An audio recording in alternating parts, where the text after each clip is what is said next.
to click record. So you should get a notification.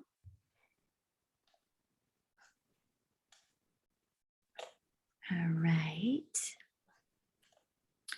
And Becky, do you prefer to, you can't hear that, my dog just woke up. And now she's squeaking her toy behind me. Do you prefer to start the introduction of the entire session, or do you want me to say anything in the beginning?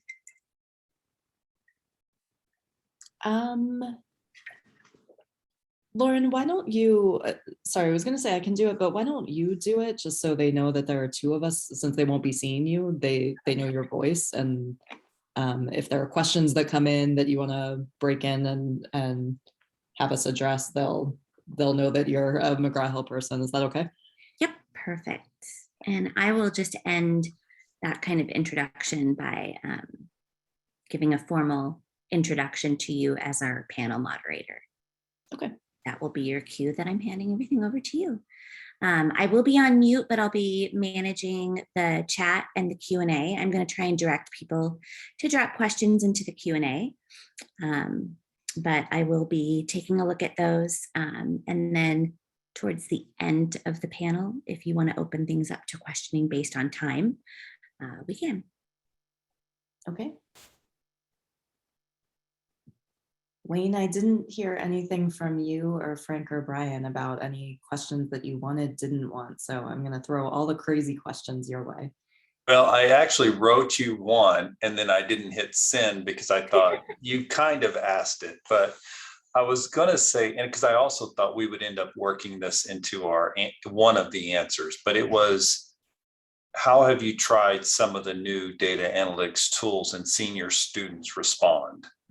Kind of like, what are you doing, and do students see any, is it making a difference with your students? But I figured that might be part of it. So I didn't want to bother you with another question. So no, but that, Wayne, you are never a bother. And that is a great question. And I will add it to the list right now. Oh, sorry. I guess I should have sent it, but I just thought you one of the questions kind of was along those lines, and I figured somebody would work it in. But I think people would love to hear what we're experimenting with, and if they haven't done anything, is this just a bunch of, lip service we're giving this thing, or is it really working with students? I love it.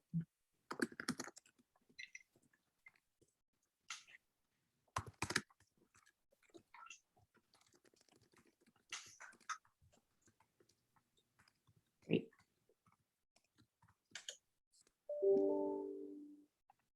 Plus, I know this is thought leadership and we are not selling per se, but that's also potentially a nice opportunity for you or Frank to talk about any data analytics resources that you might be using in Connect. But if you're not, that's okay too.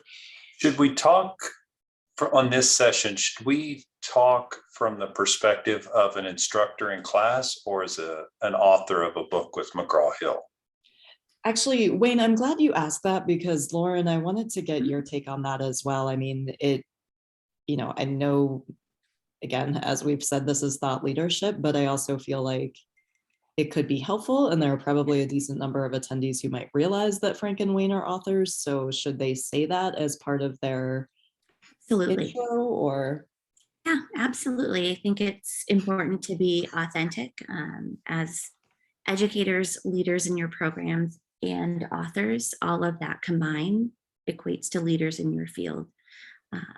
So during the intro, I mean, I thought we were going to keep these really pretty short, but just our name, what institution we're with, maybe what courses we're teaching. Yeah, absolutely. And then should we mention that we're an author with McGraw-Hill? Yeah, I would. Okay. I can do that. Is there anything else that the intro should include? I mean, I was going to keep mine really short. Pets, all the names of your children, several mock occasions. Plans for the weekend, yes. No, I think that sounds good. And Lauren, I don't know if there's a way, I know Frank was going to be hopping on like right before, and it looks like Brian will be doing that too. I don't know if there's a way to to chat them quickly or? Yeah, I'm sending Brian a quick note just to check in. I sent him a note earlier this morning as well, and I hadn't heard back. So let me just check in.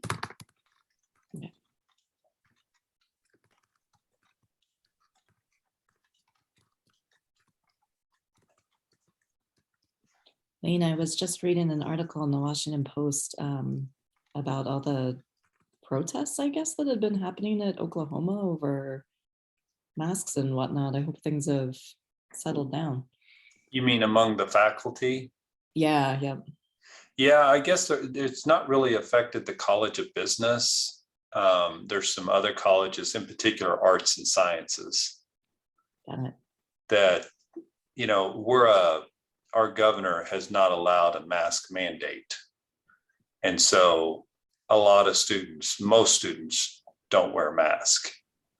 And so faculty are kind of wanting to walk out and stuff, but I think it's a little overblown, but maybe because I'm safely in the College of Business where nobody's really paying any attention to it. It seems like no big deal.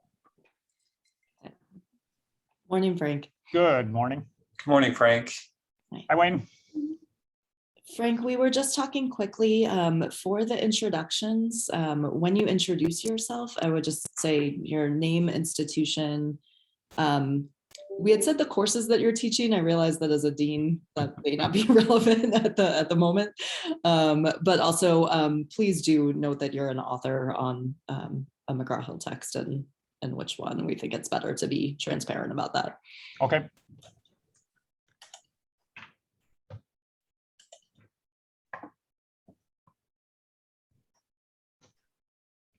And Frank, that's not a backdrop, is it? That's your office. This is my office. Yeah, I do enough of these kind of things that I basically brand my office.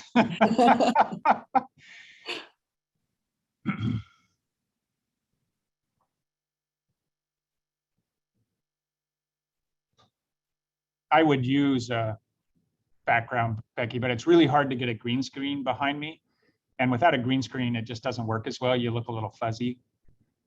I hate using backgrounds, as you guys know. That's why you always see my office closet. But I'm being forced to today since I'm at a vacation rental. All right, so Brian is dialing in now. Oh, there you are. Hi, Brian. How are you? Good. How are you? I am good. And Brian, I know you mentioned your backdrop was showing backward. If you go into the arrow next to start video and you open up your choose virtual background, there's at the very bottom of the different images, there's a checkbox you can use to mirror your video. And I think if you do that, it should fix the issue. Okay. All right, and we are 1 minute out. So just confirming, I will start off the session with some housekeeping and some instructions for people who want to ask questions. And then I will introduce Becky as the moderator for this panel. And then Becky will hand things over to do introductions with each one of you. So please feel free to introduce yourself, your role at your institution, or your role, Brian, also on the corporate side.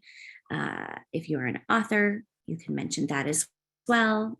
So keep it short, but we want everyone to know who you are and what makes you a thought leader in your field. All right, and with that, I think that we are going to go ahead and start, if that's all right with everyone. Fantastic.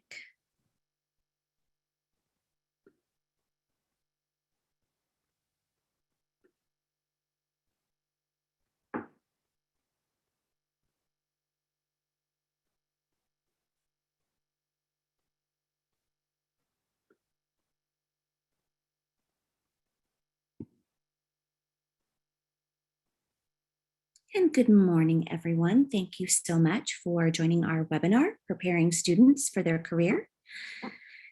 And we are going to give it just one more minute for everyone to join us. We have a number of attendees jumping into this session.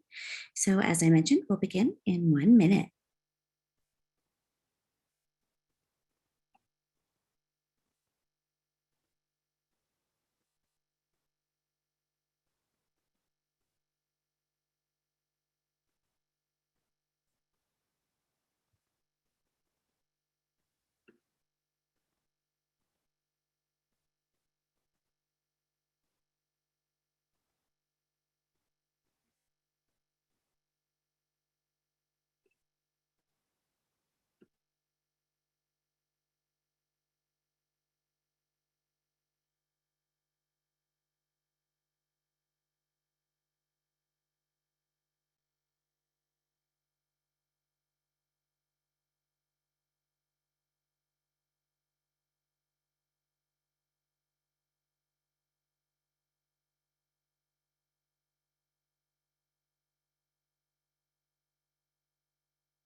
All right. Good morning, everyone. And thank you so much for joining us on this Friday morning and participating in our amazing thought leadership event, preparing business students for their future careers.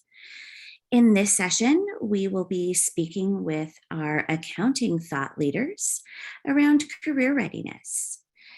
We welcome any questions you might have for our phenomenal panel of thought leaders. Throughout this session, if you do have questions you'd like to pose to our panelists, please go ahead and enter those questions in the question and answer box you'll find at the bottom of your screen. As we begin our panel today, I'd like to introduce our Senior Director of Portfolio for McGraw-Hill's Quantitative Business Team, Becky Olsen. Welcome, Becky, and thank you so much for opting to be our host and moderator for this panel. Hi, Lauren. Good morning. And good morning to our panelists. Man, it's always a tough job to talk with thought leaders and motivated instructors and administrators, but someone's got to do it. And that's me this morning. So without further ado, we're here to talk today about career readiness in accounting. We all know the accounting field changes regularly in terms of some of the skills that employers are looking for, and it certainly seems to be undergoing some shifts currently. So here to talk with us today are Wayne Thomas, Frank Hodge, and Brian Sims, and I'll let each of them introduce themselves with a little more background. So Wayne, how about you kicking off with an intro? Okay, great. Good morning, Becky, and good morning to my fellow panelists and the participants today. My name is Wayne Thomas. I'm on the faculty at the University of Oklahoma. I'm in my 21st year here. And the courses I primarily teach are intro financial accounting, intermediate accounting, and then the MBA financial accounting. So that's been my area of focus. And I'm currently an author on McGraw-Hill's financial accounting and intermediate accounting. Great. Thanks, Wayne. Frank, how about you next? Thanks, Becky. It's great to see everyone. I'm Frank Hodge. I'm currently serving as Dean of the Foster School of Business at the University of Washington. I'm an accounting professor. I've been an accounting professor for 21 years here at the University of Washington and 6 years Indiana University. Prior to that, as a PhD student, I teach accounting like Wayne at almost all levels. I've taught undergraduate, graduate, executive, and PhD students accounting, and I am also an author of Libby Hodge Financial Accounting, which is about to come out with the 11th edition. Wonderful. Thanks so much, Frank, for being here. And Brian, how about over to you? Yep. I am a accounting data analytics professor at the University of Houston Clear Lake campus. I'm also a director with KPMG out of the Houston office and business unit leader for audit data analytics and rolling out that across many of our clients here in Houston, as well as several of our national clients. Wonderful. Thanks so much, Brian. Well, Wayne, Frank, and Brian, thanks again for joining us today to talk about career readiness and what you're doing with your students. So I think to start things off in terms of kind of level setting, I always like to do that in publishing, and especially with textbooks, we know it's important to provide definitions, make sure everyone's on the same page. So let's talk first about what does career readiness mean to you, to your program, to your students? And Wayne, maybe you could kick things off and kind of give your thoughts on that. Yeah, happy to start things off. I really think this is an exciting time to be an accounting major and therefore an accounting instructor, because the profession is not standing still. It's looking at skills gaps, perhaps more closely than ever. And it's making a change. It's realizing that technology is affecting all fields, and accounting can be no exception. So when you think about career readiness, it's stopping to say, how do accountants not just add up a column of numbers, but it's how does it add value to the organization? So I love the thought of accountants adding value. And that comes through being able to make critical decisions, predictive analysis, data analytics. So I see that career readiness is keeping accountants as part of the management team. And what does that entail today? That's what we're starting to see develop into new accounting curriculums. Absolutely. And Wayne, you hit on analytics there, and I know certainly that's a hot topic and we'll dig into it more. But Frank, for you, I'm curious, when you think about career readiness, what does that look like today versus say 10 years ago? And how are technology advancements kind of impacting what you see employers looking for? I know the Foster School of Business has great inroads in the community in Seattle and in the tech industry. Yeah, we're blessed to be in the middle of what is one of the most innovative spaces in the United States. So we're constantly not only thinking ourselves, but being challenged by the companies that are here, the Amazons and the Starbucks and Costco's and Boeing's, et cetera, Microsoft. To me, if I go back 10 years, could I have predicted that we would be teaching machine learning and artificial intelligence and big data and data analytics? No. And so that's why I think, like Wayne said, it's so critically important that we're always assessing our curriculum and saying, what skills do students need? And not just for today. I think it's critically important that we give students the skills they need to succeed today, but we have to give them that mindset that that's not the skill set they're going to need 10 years from now. They have to have a growth mindset and realize that their career is going to progress based on their ability and desire to continue to learn new skills as they go through time. One other thing I've noticed is 10 years ago, we were a lot more focused on teaching accounting students answers. So here's a question, what's the answer? Education today is about asking questions. When you're dealing with big data sets and you're trying to decide what is the answer to a question, you first have to ask, what is the appropriate question?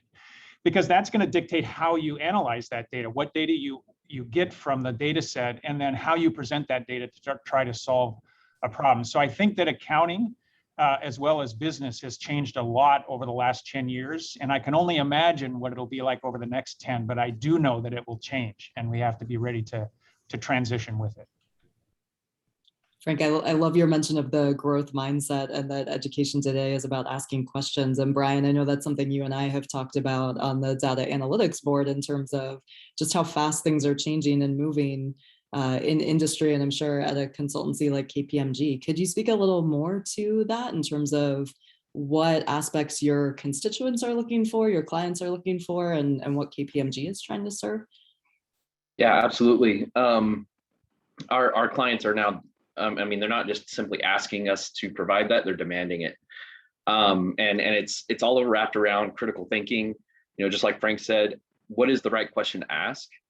And so now, in my classroom, as well as with my staff, I've started basically telling people, when you get a data set, when you go into a particular situation with a client or with a company, your goal should immediately be, how much can I learn from this data set? And, a lot of that, you're probably going to land on stuff that is already known, but if you have that curiosity, that intellectual curiosity of digging into the data set and really kind of challenging your assumptions, challenging the status quo, you're going to learn something new, and you may find that key insight that really just changes the entire game for that company. So that is literally what is happening right now in the market. We are getting these demands from our clients, and I'll be honest, it's hard to keep our staff because we really skill them up, and after about 1 or 2 years with us, our clients are willing to pick them off from us, and but it's a good thing. It's really good to see those people grow and be able to transition into the market like that. So absolutely. Well, I know that critical thinking is one of those things that there's always a question mark around. How do we teach this? How can we foster critical thinking as a skill that our students have? So I'm curious, when we think about critical thinking and kind of the ability to ask questions, have that growth mindset as a career readiness aspect, Wayne, what are you, for instance, doing at University of Oklahoma to help foster that? Well, some of the critical thinking skills in the assignments I'm assigning would be like, we need the how-to assignments, like how do you calculate, let's take intro accounting. How do you calculate depreciation? And that's fine. How do you account for inventory? But then we also need what I'll call those messy problems, where there's an error, where there's discovery, where there's decision-making, where there's an ethical issue, whether there's earnings management based on some incentive of managers to report. So what I like to do is give a series of how-to exercises, but then I also blend that in once we've gone through the how-tos. Let's go through an ethical case. And so I'm having a lot of fun right now, even in my intro MBA class, where we'll go through some of the how-tos of accounting. And then this is in our online MBA. I'll do breakout rooms where I give them an ethics case, put them into breakout groups, and they have to go through and discover who's the stakeholder being affected. Does accounting really involve estimates that can change the numbers that are reported on the financial statements? What is the right estimate and how do we come up with it? So it's kind of fun to pop in and out of these rooms as students are discussing this case, and then you get to kind of just listen in as they go through it and then chime in here and there. So that's some of the stuff I'm doing that, to be honest, is really fun as an instructor. Becky, could I add to that? Because I think that's such an important point. Wayne's talking about what we do in the classroom, and that's certainly changed. We're going to a lot more case-based discussions, and I think that's getting to asking the questions versus providing the answers. I think the next step in that, and universities across the nation are doing this, is the experiential learning part. So taking those seeds we're planting in the classroom and really letting them grow and bloom out in the community. So providing free consulting services to underserved communities through internships, case competitions, those things where people and students have to deal with real world unstructured problems, those exact problems that Wayne was talking about in the classroom in a real life setting. And I think that's a nice complement today that wasn't there necessarily, at least not to the same degree 10 years ago, where you take what we're doing in the classroom and then you bring it to life in the community. Thanks, Frank. That's awesome to hear, and that's fantastic. I'm sure students appreciate that too, because nothing is better in terms of career readiness than saying, hey, I've been out there working with a company or with individuals to practice and foster some of these skills. So I am curious, we've already jumped into the data analytics conversation, and Frank, as you mentioned, you're having students go out in the field and do some work, but how have you worked data analytics tools into your courses, and how's that been working for students? What has the response been? And Brian, maybe I'll kick it over to you to take the initial response on this one. So we've incorporated a couple of different tools. It's kind of a balance. You can't overwhelm them, especially in one single class with a ton of tools. So we pick just maybe 2 or 3. And I usually go after the low code, no code kind of tools. So for example, UiPath to do automation, Alteryx to do, it's basically a workflow based tool. It's very easy to learn because it's, what you see is what you get. It's very intuitive. And it almost feels like you're building a flow chart that actually does work for you, which is great. And then we use Tableau. And the way that I incorporate that is I give them kind of the case and project base.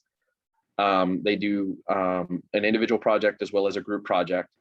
And it's not just something you turn something in. The goal of this in data analytics is not do the analysis and then get an answer. It's do the analysis, get an answer, and then interpret the results of that answer to say, what does this really mean? And then be able to present that to like an executive level.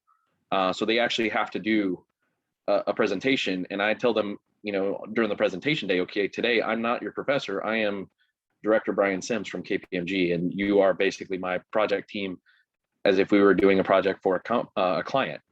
And I really try to give them, you know, the kind of feedback that I would as a director. So I do hit them, you know, kind of hard in terms of comments, but I guide them through it. So, you know, I also tell them, like, we're going to do a prep meeting before we have your, you know, on the class time before you actually have your presentation.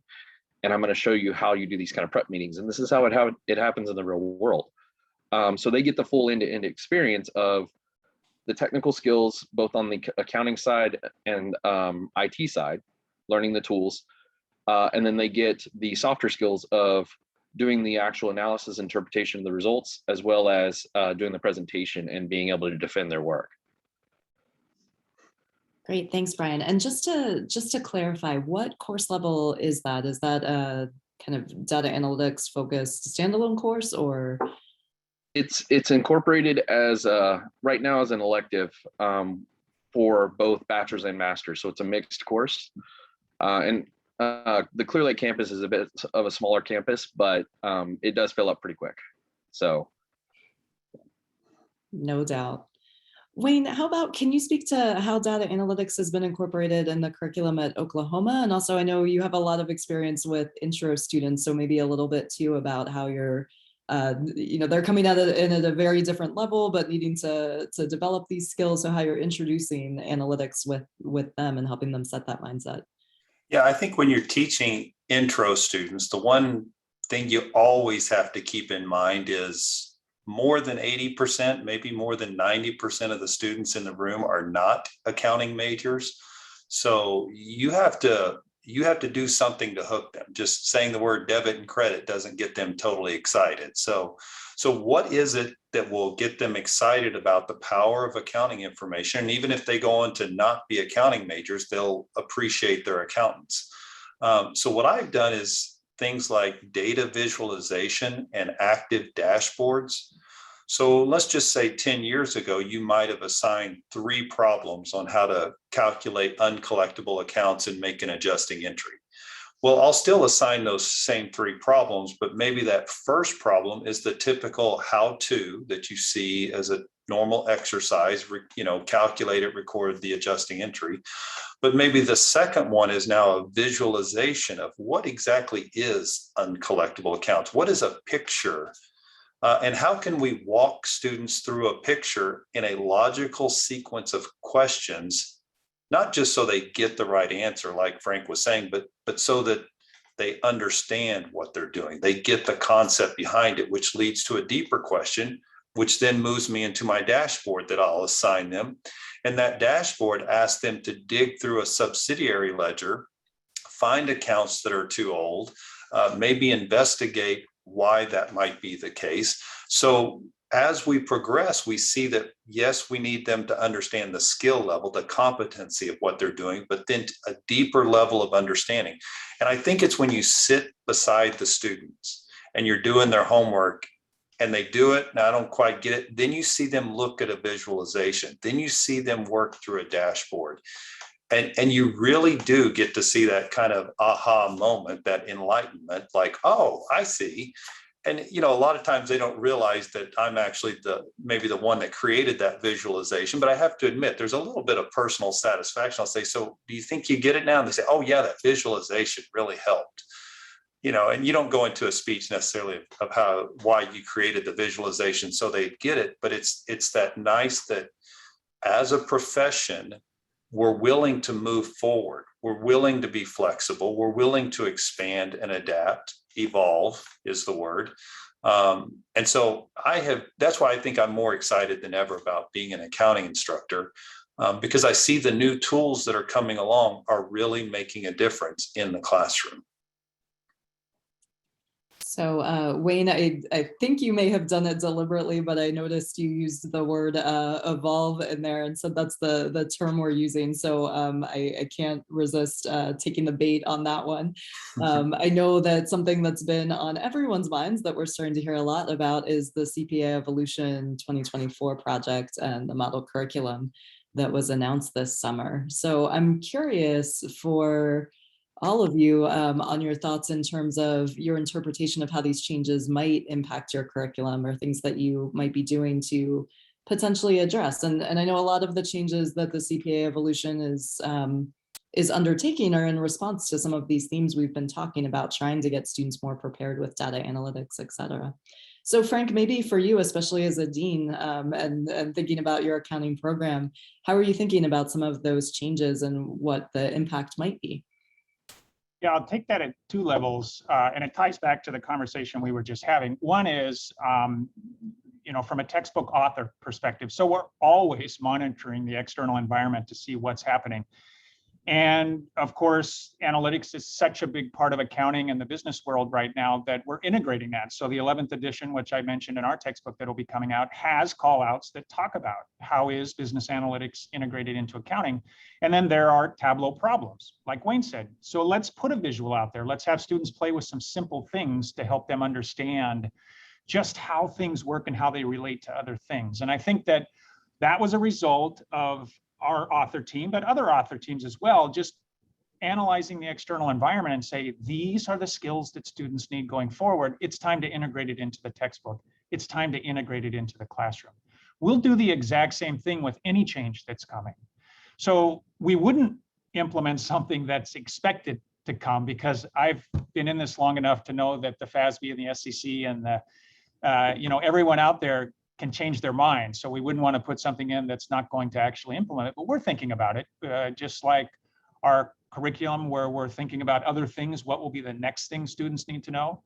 Any kind of evolution model that is put into place, we'll be ready to bring it into our classroom and then eventually integrate it into the textbook quickly.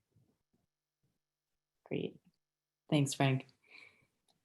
Brian, how about for you? I know that there, has been a lot of talk about some of the new IT and SOC requirements that are being thought about. How are you feeling, especially as someone who's on the hiring side of things as well? Yeah, from the hiring perspective, the more that campuses can do to integrate these things into their curriculum and have them, what I'll say is shovel ready, so to speak. Whenever they get to us, the better it is for the industry. I talked a couple of years ago to a lot of the managers and partners in the Houston office, and really just kind of endeavored to ask, like, what are if you could design the perfect staff day one from the campus, what exactly would you want them to have? And it's obviously the tech skills, the baseline accounting stuff, but then it's all the stuff that's really being baked into the CPA evolution stuff now that we're seeing. So like I said, the more that campuses can do to accelerate and bring that stuff into the curriculum, so that whenever they get to us day one, we're definitely happy to see that. There was a statistic that one of the senior managers in my office said. He said roughly it takes 18 to 24 months to bake in a lot of that stuff from some of the campuses that don't do that. And the worst part about that is between 2 years and 4 years, that's when our people are basically ripe for getting picked off by industry. So it's like we spend a lot of this time, investing in those folks, and then they end up going out to industries and companies that we actually audit. And so for us specifically within the public accounting areas, like I said, the more that they can come shovel ready, the better off everybody is. So. Well, Brian, I'll keep it with you for just a second. Speaking of shovel ready, I wanted to go back to a comment that you made a little bit ago, where you were talking about the capstone project that you have students do in terms of presenting as they would present if they were, out in the workplace. I'm curious, that kind of made me think about the aspect that We tended to call them soft skills, which I always think is not a great term because they are absolutely vital skills for any professional, whether you're business or otherwise. But I'm curious, is there anything that you do in your classes to help students with those presentation, communication skills, et cetera? How much of that is a part of what you're doing in class and what you're doing too at KPMG? Yeah, absolutely. So there's a lot of good guidebooks and things out there. One of the guidebooks that I give people from Harvard Business Review is it's maybe $15 that you can get on Amazon. It's called Making Every Meeting Matter. That's a required reading in my class, and that capstone project is, of course, at the end of the semester or the term. But as we lead up to that, I do prep meetings with them. So just like we would do in KPMG, as we approach a big meeting, we don't just go in there cold. Like, we make sure that we have all of our ducks in a row. We make sure that the presentation flows very logically. And then we do kind of a challenge check where we say, okay, what are some of the questions we're likely to get asked in this meeting that we're approaching? And then what happens, during that brainstorming session, I teach them, to really critically think about things from the other side of the table. Like, what if this was a client? What would they really ask? What would they be interested in? If this was a partner, what are they going to challenge you on? And do you have that information ready to go, at your fingertips? And that, I described, that's the kind of thing that makes presentations go really well. You also have to be prepared for, that curveball question that you just couldn't think of. How do you handle that situation? So I give them kind of the idea of, like, there's something I call it an escape answer. So whenever they say that you get hit with a question and you're not really sure what the answer is, you say, you know what, that's a great question. Let me write that down. I'm going to get back to you and we'll follow up later. And that is a graceful way of exiting the question, exiting that question, that situation, being able to move on. And it comes off really well in the professional world. So those are some of the things that I do to prep, the students, and I also do that a lot with my new staff. Becky, I had one thing, if you don't mind, to add here, and it goes back to something we were talking about before, which is being willing and flexible enough to pivot quickly. So none of us expected a pandemic, right? And so we got thrown into a remote environment very quickly. Well, communication in a remote environment is different than communication in person. So are we teaching the communication skills that students need to be effective team members and team leaders in a remote environment? And one simple example of that is we teach students to look someone in the eye, right? To be personal with their communication. Well, if I look you in the eye, I'm looking at you right now. But you don't see me looking you in the face because I need to look at my camera in order to look you in the eye. And so those simple things need to change quickly as we talk about communication in a changing world. And once again, I don't know what the changes will be next year, but we have to be willing to accept that there will be changes and that we'll innovate to match them. Frank, that's a fantastic point. Absolutely. As someone who you've seen me do this on webinars, I have a big monitor over here. And so I've had to train myself to keep looking this way, even if I'm trying to do something over here. And I am not the best at it, still learning. So, and Brian, I just wanted to say, I feel like that was one of those points where you may have seen me looking away from the camera because I was quickly jotting down Making Every Meeting Matter. I feel like my team would be very grateful if I got that book myself and read it. So thanks for a great recommendation. Wayne, how about for you? I know, again, kind of taking it back to the intro level, how do you start to foster this with those students and even those non-accounting majors who, to your point, need to come to appreciate their accountants, but are also trying to develop some of these skills? Yeah, so I think what Brian said earlier, I'll comment quickly on just the CPA evolution. What Brian said earlier, you can't do it all in one course, even if it's a designated, we'll call it data analytics course. So it really is a faculty effort. So what we're doing as a faculty is we've taken the model curriculum and we're going through each course and kind of checking off, what do we cover? We're coming together as a group and saying, where are the holes? But it's not just content. And this was more to your question, Becky, it's also skill set. And the model curriculum has two dimensions. It's content and it's skills. And so it's not just, do I teach leases?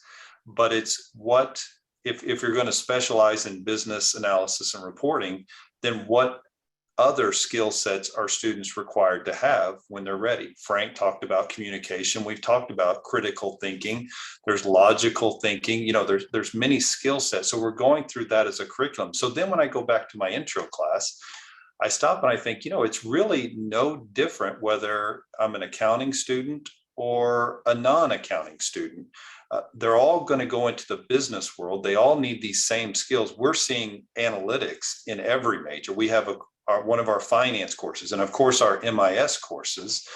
We have marketing analytics. We have supply chain analytics. So we're seeing it everywhere. So I think the nice thing is when we bring these skill sets into our accounting classes, you know, working in Excel, that's going to be all majors. And it just gives students this sense of, you know what, my instructor is getting me ready for my career when we break out and we do these different types of problems. So the way that instructors are pushing their accounting students, what I'm seeing is it actually brings that non-accounting students better into the course than 10 and 20 years ago, when we kind of just focused on the nitty gritty, come to the, you know, what Frank said earlier, come to the right answer accounting problem. Wonderful, thanks. I'm curious, you know, one theme that we've kind of had is, as we've been talking, is, you know, change and embracing change, having that growth mindset. You know, I'd like to take a step back and think more generally, since our only constant here seems to be change.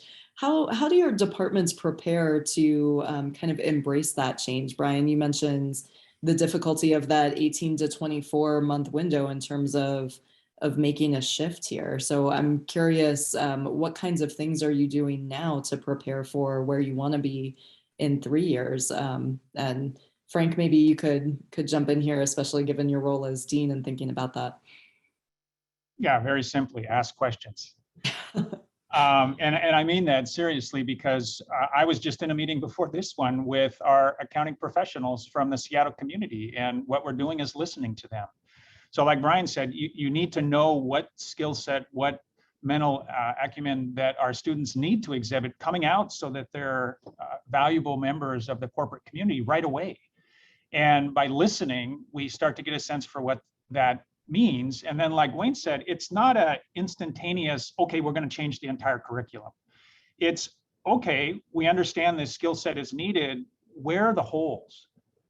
Where can we incrementally add so that we do this the right way, so that we get to where we need to be by the time period we need to be there? And I think that's where it all starts. Some of our audience might be thinking, wow, I've got a lot of work to do with our curriculum, but it all starts with a question.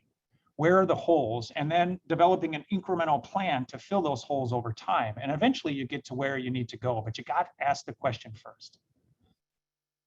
Yeah, and maybe if I can add on to that, like Wayne said, it's not an individual effort, it's an entire faculty effort. And you know, I see that at U of H. I also see that it's an entire team effort at KPMG. You know, there's a lot of things that need to be handled, and a lot of people who feel differently about changes. And so brainstorming how to do these things together, and, you know, sourcing as many ideas as you can from as many sources as you can, is really the way to go. So.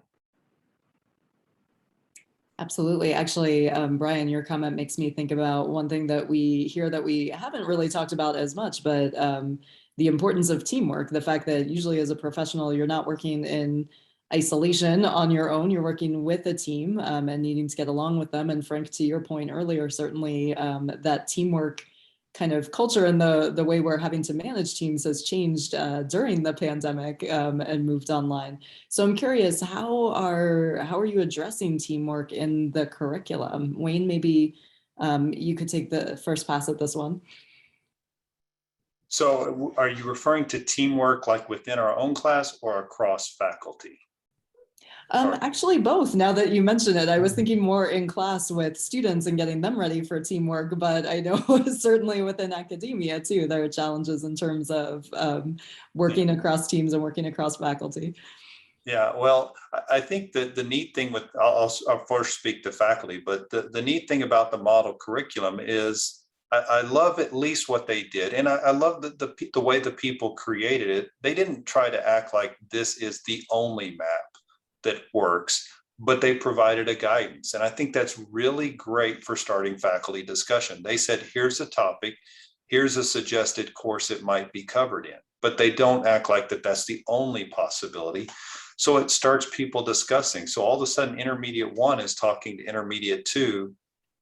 Are you doing that? I thought you were doing it, and so all of a sudden you realize, oh, nobody's doing it, or something like that, or where are we covering, that part of digital acumen? Is anybody doing that in intermediate 1, intermediate 2, systems, auditing? And so it's really just a great document to get discussion documents. So we're currently going through all of our subcommittees to build what we do in our course, check off the curriculum, and then we're coming together. I love what Frank said. How do you learn what's going on in the profession? Real simple. You just ask. So the number one agenda item for our upcoming Board of Advisors meeting is tell us where you see the skills gap in the people you're hiring. And then we're going to talk about the way we're changing our curriculum and if it's going to meet that gap. So to me, that's where I see that the new model curriculum has really helped with faculty coming together to work to build an entire program's curriculum. And then as far as class, I always, again, I'm having a lot of fun this semester in both my intermediate, and I'm also teaching MBA, and in these breakout rooms where you just get students talking, and they love to talk to each other and work through a problem. And the more that you have what I said earlier, a little bit of messy problem. So for example, I just went over one where a CFO has written a memo to the board, and it's talking about the regulatory pressures that are coming against the industry because the profits are too high. And under that scenario, the CFO has just purchased a large piece of equipment and needs to decide on depreciation. So the CFO is going through different options on how he might lower reported net income to avoid this regulatory pressure. So you break students into group and see if they can understand that, the estimated useful life and the estimated residual value is going to affect depreciation expense and therefore reported net income. And so breaking them into groups and having them work through that, I think they enjoy talking about it. It's just a higher level of learning, and that's what they're there for. Becky, I can jump in and give a high-level perspective on your team question from the dean level. We have 14 graduate programs and one large undergraduate program, so about 3,500 students. Many of those are team-based cohorts. And what we've observed is teams are really good at doing transactions and moving in linear ways. Teams are not good at moving in eclectic ways, connecting abstract dots if they haven't been together in person before. So we've worked really hard in some way to bring the teams together to form that relationship, that personal bond, so that if they need to solve those kind of problems in a remote environment, they have the relationship to fall back on. It's that trust piece. It's that knowing the individual you're seeing in that square. And we found if we can just bring them together for some kind of personal interaction, it makes a big difference in their success in solving real world unstructured problems in a remote environment. They can do the transaction stuff, but if you really want them to be creative and innovative, you need to get them together in person. Got it. Thanks, Frank. Well, I know we're coming up to our time, so I guess one last question, and then Lauren will take any questions that might have come in on the chat. But I'm just curious. We've been talking about career ready. We've been talking about data analytics and the effect that that's having. Some of the things that are happening right now in terms of the pandemic. But if you had a crystal ball, how, Frank, you mentioned I couldn't have guessed 10 years ago that we'd be talking about machine learning. So I'm kind of cheating here and asking you if you have your crystal ball and you could see a couple of years into the future, how do you think these expectations will continue to evolve? What are you thinking about in terms of, hey, if we're teaching machine learning today, 5 years down the road, we might need to be teaching X? Any thoughts there? And Brian, since you're kind of on the cutting edge and front lines, I'll kick this one to you first. Yeah, So looking out ahead, a couple of things. Right now, it feels like we're teaching the basics of machine learning and getting, really our foundation laid. I think in the future, it's going to be more about how do you lead teams of, analysts? How do you use these things in a strategic way, and how do you use them in an ethical way? Ethics in data analytics is a very important topic, and if you don't get it right, you can get burned pretty bad. There's several case studies, especially with Facebook, and some of the banks out there in their automated loan approvals. Those are pretty robust case studies that I've actually told our accounting ethics professor, like, this would be great to integrate into your course. I think he's actually going to do that next semester. The other thing I wanted to highlight, we're in the midst right now of what's called a great resignation, right? There's a lot of career switching going on. And what I almost kind of think is going to happen is the influence of these people who are moving from other professions into accounting are going to bring that experience, and it's going to influence accounting in a ton of different ways. We've got engineers, we've got lawyers, we've got different people moving into accounting. And I think that's going to have interesting effects.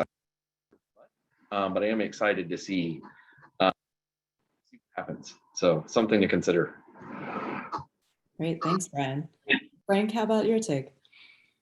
Yeah, I'll add one thing to that. And that is, I'm seeing a trend, and this started some time ago, but I think it's going to continue. And that is breaking learning down into smaller modules. And so the credentialing.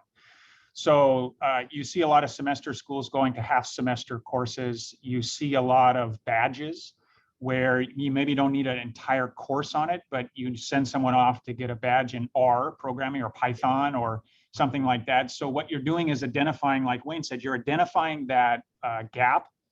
And then you're saying, okay, how can we most effectively fill that gap? And sometimes it's not a course. Sometimes it's something smaller. And so I see a trend in that direction, that credentialing that will happen at a less than class perspective.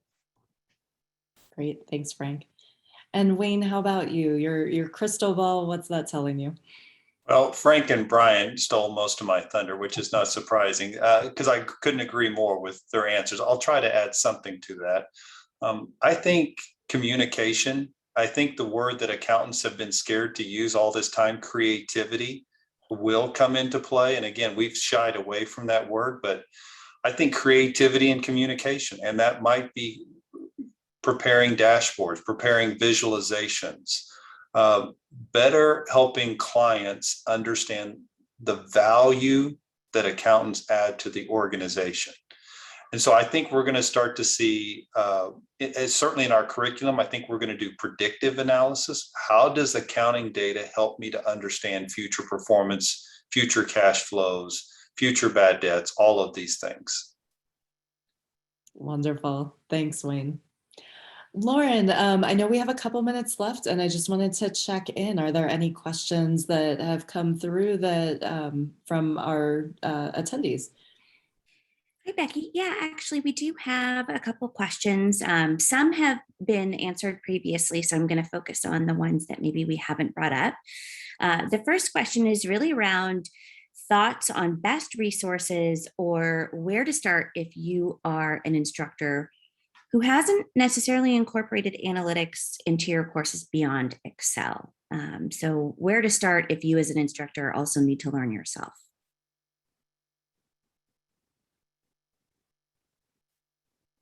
Becky, I can provide one example. We had an instructor who wanted to learn more about data analytics. And so we arranged her schedule so that she had a gap in her teaching. And she went and took a course and learned more about it. And what's interesting here is she also wanted to travel abroad. So she went to London. This was pre-pandemic. She went to London to take a course on data analytics. And what was really neat about that is she got to have the personal satisfaction of going to London, something she's always wanted to do, and came back with an improved skill set in data analytics, which she integrated into our tax curriculum. So it was a really neat combination. But I think there are these opportunities. It's back to that credentialing. There are lots of opportunities out there, short, some free, some not, courses where you can get a sense for what it means to use a machine learning or an artificial intelligence project in your class? Frank, I think now basically everyone is going to be clamoring to try to come teach at University of Washington if they know they can get a great training like that. That's fantastic. And Brian, I see that you came off mute. Any thoughts on that? Yeah, the IT side of the house, the interesting thing that maybe a lot of folks don't know is that the community and the way that IT folks are with this kind of knowledge is they are very much about sharing it and doing it a lot of times freely. So you can find a ton of stuff on the internet, you know, to read articles. One of the stronger sites that I usually, you know, read through is called Towards Data Science, and it has, you know, articles that are maybe 1 to 5 minute reads that are very topic based, and you know, take an algorithm and explain it. Here's how the math actually works, and here's the actual code from like R or Python. You know, that's one way to do it. There's a ton of videos out there on YouTube. There's also you know, Data Camp, Udemy, Pluralsight, several of these sites that are out there that are either paid or free. You know, that can give you those kind of micro learnings as well. And you know, these are things that I give a list of these resources out to my students as well as out to the staff and folks at KPMG. Just, you know, if they want to go and do their own learnings, they can pick these kind of things up. Fair warning though, what I've noticed is that going that route is a bit unstructured, and it can feel a little bit like you are you know, in quicksand. You're not really sure if you're making progress or not. So my recommendation honestly would be to start with a structured course to get oriented of the full landscape. It is a very big landscape, and then, you know, pick a topic that you want to start digging into and be focused, and that'll help you kind of focus to do your research. Great, thanks, Brian. All right, and I know that we're up against time. We did have one question come in that I really would love to pose to the panel. And this is a question around if you are seeing any of those vital skills, not soft skills, but vital skills, like communication, writing courses, anything that is specific for the accounting disciplines added to your curriculum. Yeah, actually, I guess I'll start here. We at U of H did a bit of a study both in collaboration with KPMG in the Houston office, and writing was top of the list, and getting it across all of the different accounting classes as much as we can, because the feedback from the partners and managers in our office, a lot of it was wrapped around, you know, writing and critical thinking in your writing. So, you know, we do a lot of work papers and being able to explain procedures properly so that whenever they're reviewed by our regulators, it has a logical flow. It's very easy to understand, and it's repeatable. That's a bit of an art and a science, and the more practice that they can get throughout the curriculum, the better off they'll be whenever they get to us.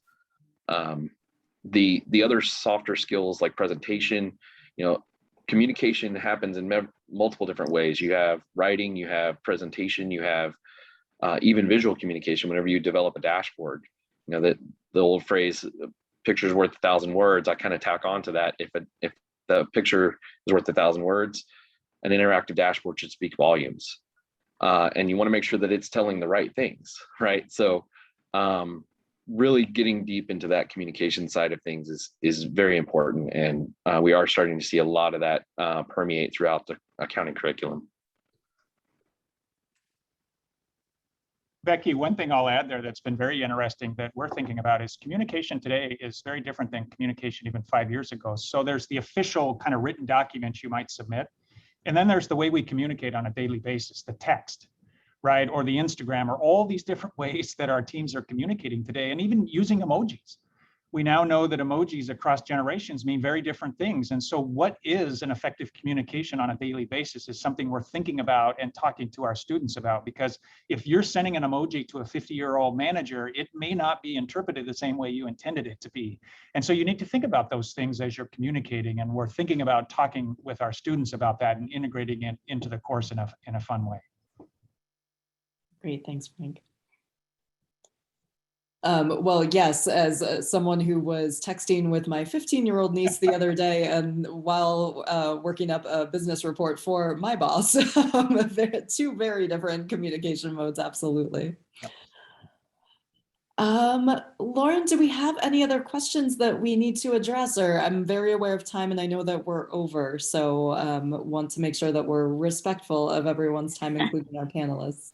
We appreciate that. Yes, we have hit the end of our panel session. So I just wanted to take a moment and say thank you so much to Wayne, Frank, and Brian, and Becky. Having all of you participate in this panel, we're so appreciative of you lending your time and your expertise.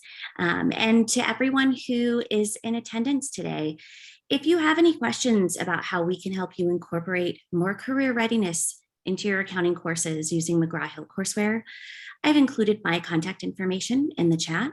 Please reach out. We are here to support you and help you.